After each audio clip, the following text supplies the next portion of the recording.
My favorite question to ask is, what is a piece of advice you would give to your younger self? I would tell my younger self that I needed to be more patient. And that everything doesn't have to happen instantaneously. Yeah. I was a real big push. I think I forced a lot of situations because I was so domineering, you know. It's that aspect of control. Yeah. I really believe that. And so giving myself a little bit of grace to take a step back and look at things a little differently and be patient. Like I was trying to be patient this morning. And Is there anything active that you do differently now that helps you kind of cultivate that? Self-reflection. I do a lot of self-reflection. Like what could I have done different today? How could I have talked differently to that person? What could I have allowed more time in my day for certain activities so that I wasn't either stressed or, you know, because I'm one of those double bookers. Yeah. Or, you know, multitaskers. I'm like, ooh, I have 5 minutes here. I can add something. Oh gosh, that's stressing me out. Right? Yes. Like, this is what I had to, like, you talk about color coding your calendars and stuff. Like, that is my calendar, and I'm trying to be like, no, I don't need to fit something into this hour block I have. I can just sit. Oh, and I'm famous for sitting in my car. My kids, I'm like, I'll be in when give me 10 minutes just to sit in my car. I learned that as a nanny too. Yeah. Sitting in that quiet time in the car, man, you never get that back. You never get that back. Yeah. But so, well, do you want to, what?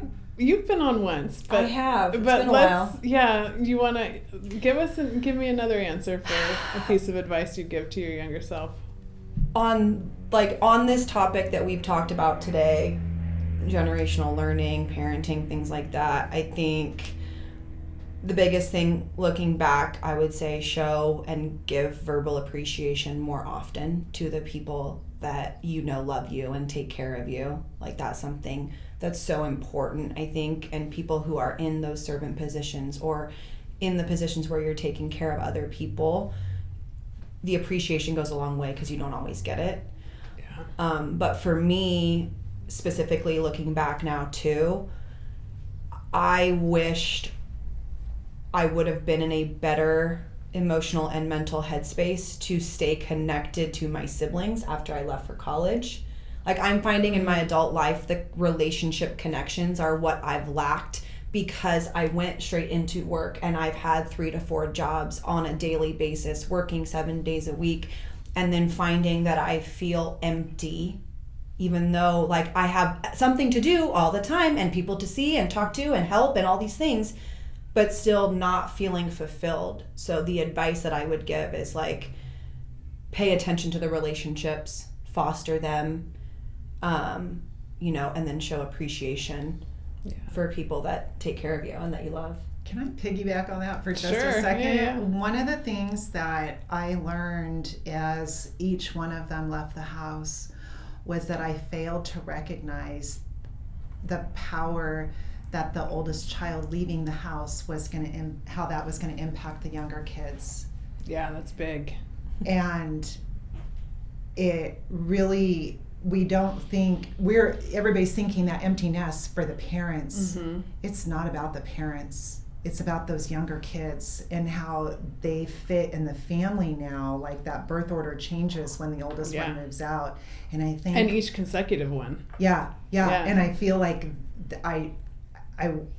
my one regret was that I wish I would have fostered those relationships better than I did, because I think that had I helped them keep those relationships open, there wouldn't have been such a disconnect. But Yeah. you're As we matured and grew into Yeah. adults. yeah, you're so knee deep in like just The survival. minutia, yeah. And then, you forget. Like that Yeah. was one of the things they had to learn, to be friends as adults, not children.